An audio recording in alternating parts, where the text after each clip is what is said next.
In the summer of '91, and with a single bold stroke, Tough, huh? John Singleton set off a pivotal moment in modern Hollywood history. It was this. We got a problem. Can we have one night where there ain't no fight, nobody gets shot? Boyz n the Hood threw a searchlight on a world that few people thought about, the hard, crushing world of gang violence on the very South-Central L.A. streets where John himself grew up. Boyz n the Hood also had heart. Lots of it.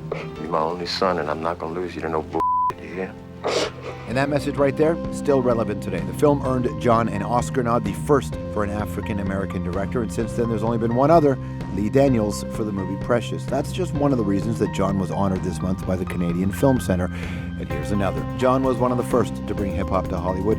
He cast Ice Cube in Boyz, Tupac in Poetic Justice, Think you kinda fly. and Andre 3000, oh hey Outcast, Call me when y'all get shot up. and that filmed Four Brothers. Plus, the fella that grew up loving Star Wars and old westerns has a surprising and, until now, unknown connection to Quentin Tarantino's controversial Oscar-winning western, Django Unchained. The D is silent. Please welcome to the show, John Singleton!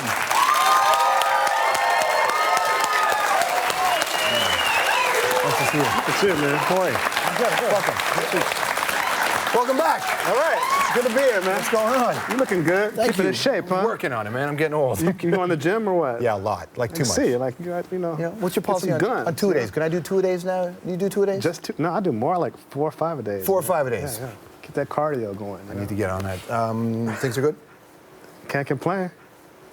The, you know, just, I mean, being up here at the Lightbox and talking about, you know, things like, as it relates to Black History Month, I was wondering, you, a guy who's actually told stories publicly in the films you've made that deal with race issues and the African-American experience, has Black History Month's meaning changed to you over the years?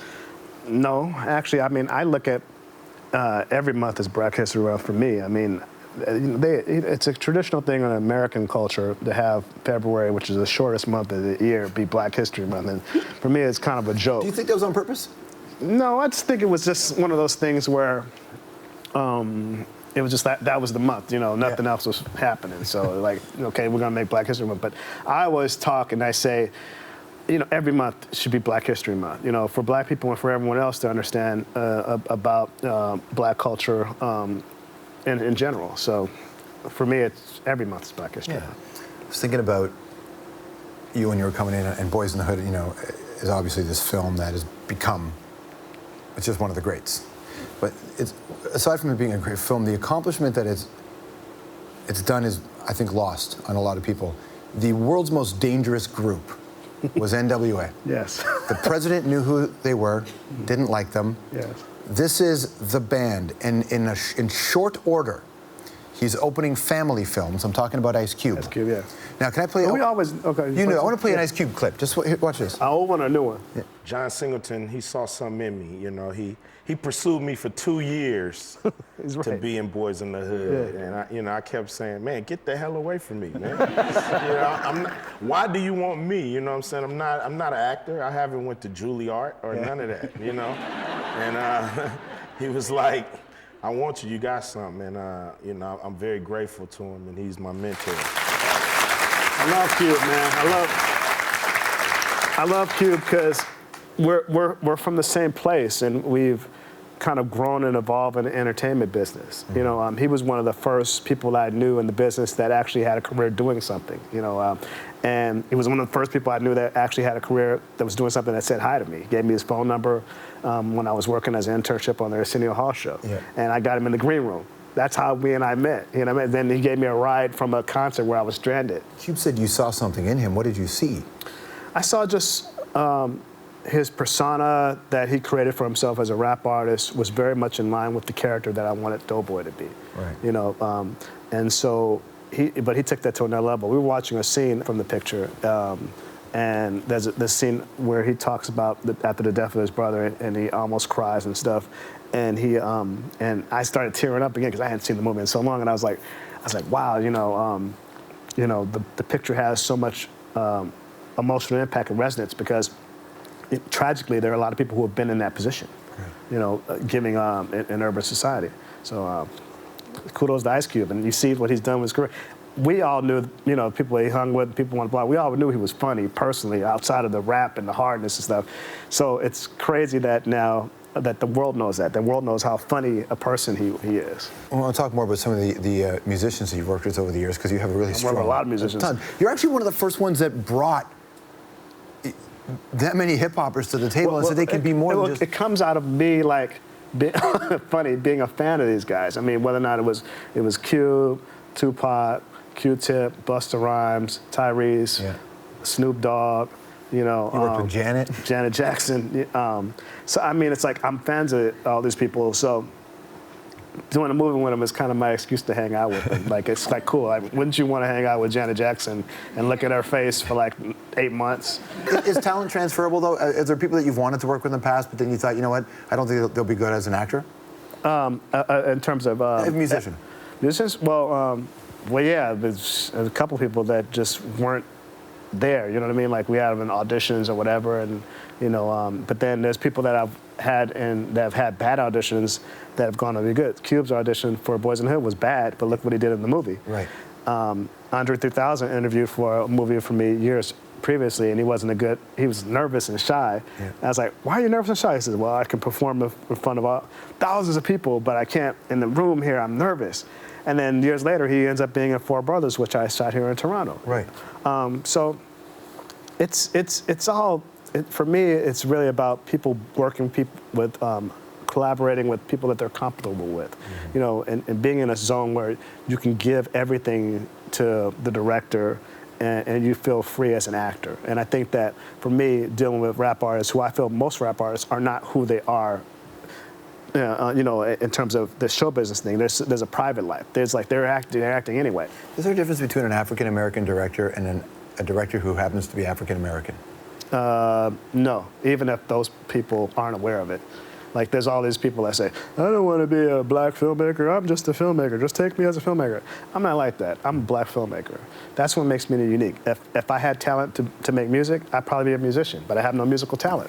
I have the talent to tell stories, regardless of whether they're people of color or not, that have soul to them. You know what I mean? Like, I try to make movies that are cool, like a Marvin Gaye record. You know what I mean? Like, whatever it is. Like, you know, so that's what I think was special about me, John Singleton, as a filmmaker. Right. You know, another successful African-American director, watch this. You're still only the second African-American director to get a nomination for Best Director, right? John Singleton got it first for Boyz n the Hood. I know that what this does is that it inspires not just African-American filmmakers, but gay filmmakers, Puerto Rican filmmakers, filmmakers that don't have a voice, that feel that they're not in a club. It inspires them to now get in the club. Right. My friend Lee Daniels. Yeah. I mean, he made an amazing film, right, Precious? Yeah, that's my buddy, yeah. But you agree with what he said there? Yeah, I do. I think that initially with me being put on, it opened a door for a lot of different people who traditionally would not think about making a picture about their experiences. Right. And I feel that as a filmmaker, no matter who you are, you should write about the things that really concern you, the things that you're intrigued with, and hopefully an audience will be interested in what you want to do. Oh, hi! Me and Cowboy Curtis are having a wiener roast! How's your wiener doing, Cowboy Curtis? Well, just a little bit overcooked, but that's just the way I like it. How's your wiener, Pee-wee? Wow. Now, why does that clip matter to you? Wow, that is such a surprise, man. That was my first job in the business. My first job in the business was working for Paul Rubens on Pee-wee's Playhouse. That's one of the greatest shows ever made, man. I love that show. I love that show. What did you do on the show? I was basically a production assistant / security guard. I think I was more of a security guard than a production assistant. I think I aspired to be a production assistant, but I was just the guy that watched the door. But I was 19, and it was like my first job. Here's something funny for you. So Paul Rubens was about to do a movie, his second movie after Tim Burton, Pee-wee's Big Adventure, was Big Top Pee-wee. And Danny Elfman comes, you know, who was like, Oingo Boingo and everything, right? The Simpsons. So Danny Elfman comes, right? And he comes, and I'm watching the door. And he's like, I gotta get on stage. I said, no, you don't. He's like, no, I got to go talk to Paul. I said, no, you don't. Who are you? He said, I'm Danny Elfman. I was like, no, you're not. He says, yes, I am. He says, you play with Oingo Boingo. So yeah, he says, I looked at him and stuff, and I said, all right, I'll let you on. Just like that. And that's how I met Danny Elfman, man. You know, it's really funny. Just by kicking him out, or almost kicking him out. Kick him out. But almost. I mean, it's one of those things like you give some guy authority at the door. I kept my, I played with my authority. You know what I mean? Like, Listen. so I don't get mad when people like don't let me into places. I was okay, you keep your little authority at the door. Because I've been there. I was there. Well, I was that guy. John has a lot of experience actually keeping an eye out. For example, during a wonderful moment in American aerospace. Watch this clip here. Just look closely. American what? We're about 20 blocks away from the shuttle, and a lot of people here on St. Andrews, they just got tired of waiting. They picked up their belongings and left, but there is still a huge crowd out here camping out. Reporting live from this stretch of the shuttle route, I'm Janet Kwok. Back to you guys. I'm talking about that. You're video bombing. I was riding my bike in the neighborhood while they were pulling the space shuttle down Crenshaw in the neighborhood, in the hood. And I was just riding my bike around and everything, just, So you video bombed the whole thing? Nobody, it's funny because the guy that was there, he did an F-bomb and a couple of things. It was like a little gangbanger, a little Mexican gangbanger. Yeah. And then the reporter turned around and she cursed me out. I was like, I didn't do it. I'm a professional. I'm not the kind of guy that. She's like, yeah, right. It was really funny because then the cameraman said, I know who you are. Like, it's just like he didn't do it. No. This guy didn't do it. Like, this guy made Poetic Justice. It's funny.